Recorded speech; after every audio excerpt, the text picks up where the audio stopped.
Conjuring: The Last Rites is the newest and potentially final chapter in the Conjuring series, brought to you by Michael Chavez, who did The Curse of La Llorona and the last Conjuring movie, the Devil Made Me Do It. The question is today, should you go out and see it? I think yes, with a huge if. If you're invested in this story at all with Ed and Lorraine, and if you've liked the other Conjuring movies, I think we all like the first one. That's a guarantee. But if you had fun with the other ones, then I think it's worth a watch.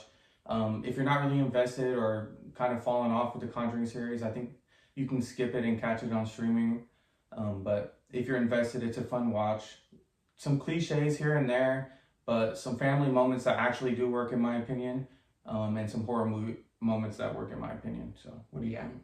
I think that if you're there to see The Conjuring, then obviously go see it. And if you're there to just go see a scary horror movie, I think halfway there are some corny moments. It's long. It's 2 hours, 15 minutes.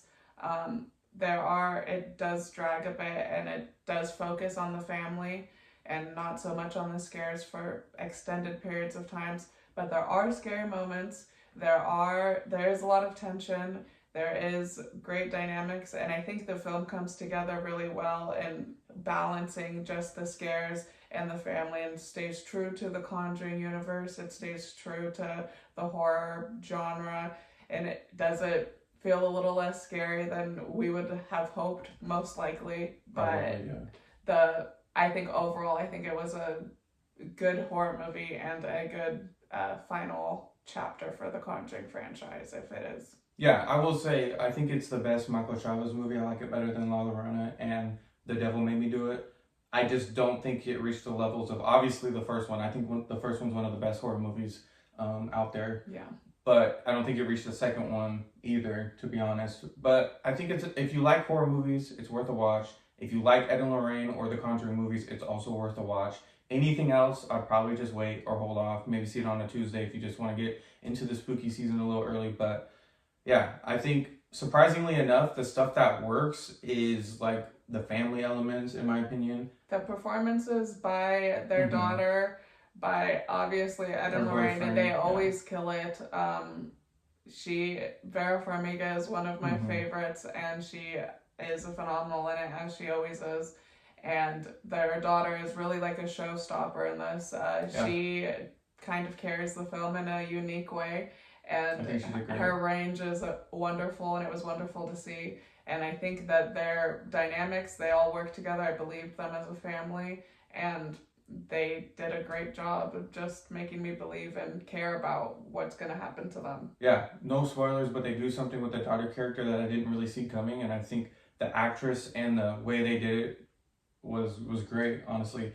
And she has a boyfriend in this, a new character introduced into the series, and it could have came off kind of cheesy and cliche, especially which some parts of it does. Yeah, it does, but like I think it hits when it's supposed to be honest. Like I think there's tension with the dad, right? Like, oh, you're dating my daughter and stuff, and they play with that a little bit. But I think it's done well ultimately, and I think it kind of holds the story together. I think the other elements of the story is where it kind of lacks, as far as just driving points of the story and getting things into motion. Kind of just feel like, okay, well, something had to happen to get Ed and Lorraine to meet this new family, and it's kind of confusing. Like it is confusing. It is like kind of choppy to get to where we're going, and kind of outlandish, but we are watching a horror movie, so it can be as outlandish as it wants to be. And I think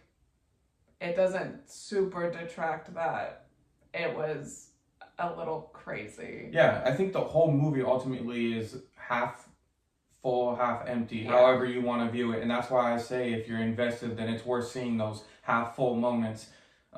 Like some of the spirits are cool and interesting looking, and they do cool things, but then some of the spirits kind of get nothing to do and kind of just appear randomly and disappear randomly. And that's kind of one of the biggest nitpicks I have with it. Is I love when stories in general, but especially horror movies, even when you deep dive into this paranormal stuff, it's cool to set rules and boundaries for how things work, and that way you can kind of set yourself in a reality. And this movie kind of plays with the spirit, kind of doing anything. Like the rules are kind of hearsay, you know? Yeah. And I mean, and that to the point of it just feels like things happen just to push the story and there's no real rhyme or reason to it.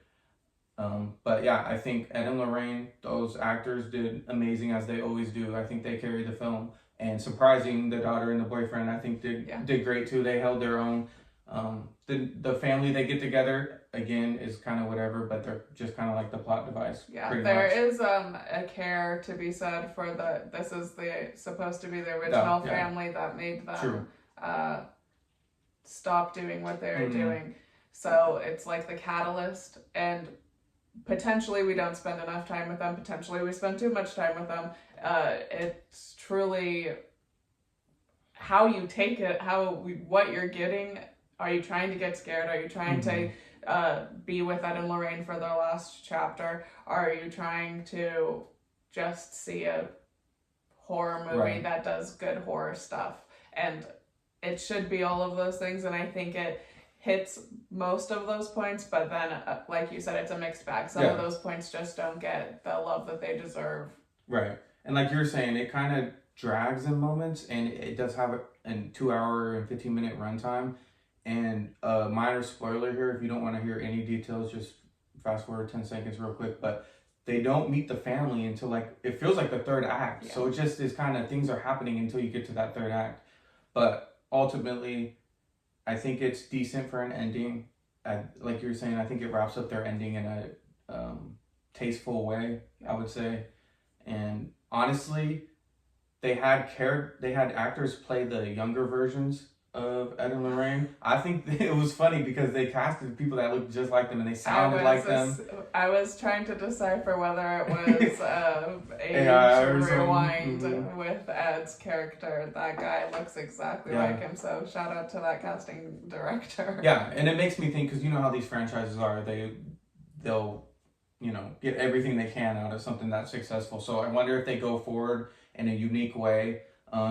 I'd be interested in seeing the daughter and her boyfriend, because there's things in this that may set up stuff. I don't know if that's what they were going for, but that's kind of what I got from it. Yeah. Even if it was like a TV show, like, shout out to HBO Max or something.